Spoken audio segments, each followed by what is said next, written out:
এখন বর্তমানে আমার ছেলে পঙ্গু হসপিটালে ভর্তি আছে। ওর বাবাও স্বাভাবিকভাবে অসুস্থ, পঙ্গু। এখন আমি ওই ছেলেকে নিয়ে আসছে 15 দিন 16 দিন পর্যন্ত পঙ্গুতে পড়ে আছি। এখন ওদের কি কবে ঠিক হবে, কবে কি হবে সেটা আমি কিছুই এখনো বলতে পারি না।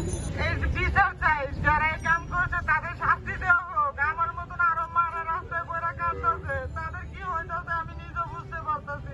আমি এক অসহায় মা, আমি দিন মজুরি চাকরি করে করে আমার সন্তান আমি লেখাপড়া করাইতেছি এই দিন দেওয়ার জন্য না।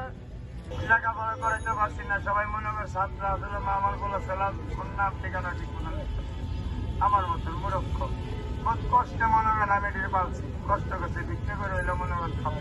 এরকম পরিস্থিতি যদি দেশে হয় যে শিশুদেরও কোনো নিরাপত্তা নাই, যুবকদের তো নাই, শিশুদেরও নিরাপত্তা নাই।